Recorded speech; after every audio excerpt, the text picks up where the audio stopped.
ಓಂ ಶಾಂತಿ. ಬಾಬಾರವರ ಜೀವನದ ಪ್ರೇರಕ ಪ್ರಸಂಗ ಭಾಗ 13. ಬ್ರಹ್ಮ ಬಾಬಾರವರು ಸತ್ಸಂಗಕ್ಕೆ ಬರುವ ಎಲ್ಲರಿಗೂ ಜ್ಞಾನದಾನವು ಮನೆಯಿಂದ ಪ್ರಾರಂಭವಾಗಬೇಕು. ಹಾಗಾಗಿ ತಾವೆಲ್ಲರೂ ತಮ್ಮ ಮನೆಯಲ್ಲಿರುವ ಎಲ್ಲರಿಗೂ ಈಶ್ವರಿಯ ಜ್ಞಾನವನ್ನು ನೀಡಬೇಕು ಎಂದು ಹೇಳಿದರು.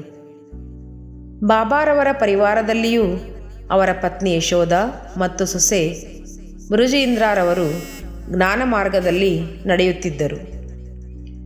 ಈಗ ಬಾಬಾರವರ ಗಮನ ತಮ್ಮ ಮೊದಲನೆಯ ಮಗಳ ಕಡೆಗೆ ಹೋಯಿತು. ಬಾಬಾರವರು ಬಹಳ ಸುಶಿಕ್ಷಿತ ಮತ್ತು ಶ್ರೀಮಂತ ಪರಿವಾರದಲ್ಲಿ ತಮ್ಮ ಮಗಳನ್ನು ಕೊಟ್ಟು ವಿಜೃಂಭಣೆಯಿಂದ ಮದುವೆ ಮಾಡಿಕೊಟ್ಟಿದ್ದರು. ಈಗ ಆ ಮಗಳಿಗೂ ಜ್ಞಾನವನ್ನು ನೀಡಿ ಜ್ಞಾನ ಮಾರ್ಗದಲ್ಲಿ ತರಲು ಬಯಸಿದರು. ಈ ಬಗ್ಗೆ ಅವರ ಮಗಳಾದ ನಿರ್ಮಲಾ ಶಾಂತ ದಾದಿಯವರ ಮಾತುಗಳಲ್ಲಿಯೇ ಅನುಭವವನ್ನು ಕೇಳಿ. ಈಶ್ವರಿಯ ಜ್ಞಾನಕ್ಕಿಂತ ಮೊದಲೇ ಬಾಬಾರವರಲ್ಲಿ ರಾಜಗಾಂಭೀರ್ಯ ಮತ್ತು ಭಕ್ತಿಯು ಅಪಾರವಿತ್ತು. ನನಗೆ ನನ್ನ ಗಂಡನ ಮನೆಯಲ್ಲಿ ಯಾವುದೇ ಕೊರತೆಯೂ ಇರಲಿಲ್ಲ. ಇನ್ನು ಮದುವೆಯ ಮುಂಚೆಯೂ ತವರು ಮನೆಯಲ್ಲಿ ಯಾವುದೇ ಕೊರತೆ ಇಲ್ಲದಂತೆ ರಾಜಕುಮಾರಿಯಂತೆ ಬಾಬಾರವರು ನಮಗೆ ಪಾಲನೆ ನೀಡಿದ್ದರು. ನಾನು ಮನೆಗೆ ಬಂದಾಗಲೆಲ್ಲ ತಂದೆ ತಾಯಿ ಇಬ್ಬರು ಈಶ್ವರಿಯ ಜ್ಞಾನ ಹೇಳುತ್ತಿದ್ದರು. ಒಮ್ಮೆ ಹಬ್ಬದಂದು ನನಗೆ ಬಾಬಾರವರು ಮನೆಗೆ ಕರೆದರು. ಆಗ ಅನೇಕ ಮಾತೆಯರು ಮತ್ತು ಕನ್ಯೆಯರು ಧ್ಯಾನದಲ್ಲಿ ಹೋಗಿ ರಾಸ್ ಮಾಡುತ್ತಿದ್ದರು. ಇವರನ್ನು ನೋಡಿ ನನಗೆ ಬಹಳ ಆಶ್ಚರ್ಯವಾಯಿತು. ಅವರ ಅನುಭವವನ್ನು ಕೇಳಿದೆ.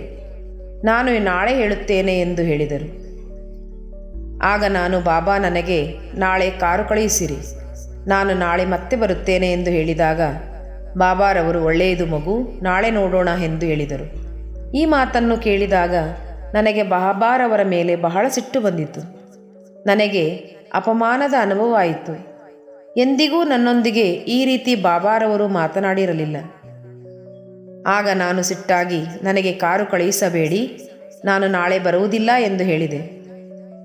ಅಂದಿನ ದಿನ ರಾತ್ರಿ ನನಗೆ ಬಾಬಾರವರ ತನುವಿನಲ್ಲಿದ್ದ ಶಿವ ಪರಮಾತ್ಮನ ಸಾಕ್ಷಾತ್ಕಾರವಾಯಿತು. ಬಾಬಾ ಮತ್ತು ಕೃಷ್ಣನ ಸಾಕ್ಷಾತ್ಕಾರವೂ ಆಯಿತು. ಮಗಳೇ, ಎದ್ದೇಳು, ನೀನು ವಿಶ್ವ ಕಲ್ಯಾಣದ ಕಾರ್ಯವನ್ನು ಮಾಡಬೇಕಾಗಿದೆ ಎಂದು ಬಾಬಾ ಹೇಳಿದರು. ಆ ಕ್ಷಣದಿಂದಲೇ ನನ್ನಲ್ಲಿ ಪರಿವರ್ತನೆಯಾಗತೊಡಗಿತು. ಬಾಬಾ, ನೀವು ಹೇಳಿದಂತೆ ನಾನು ಕೇಳುತ್ತೇನೆ ಎಂದು ಹೇಳಿದೆ. ಓಂ ಶಾಂತಿ.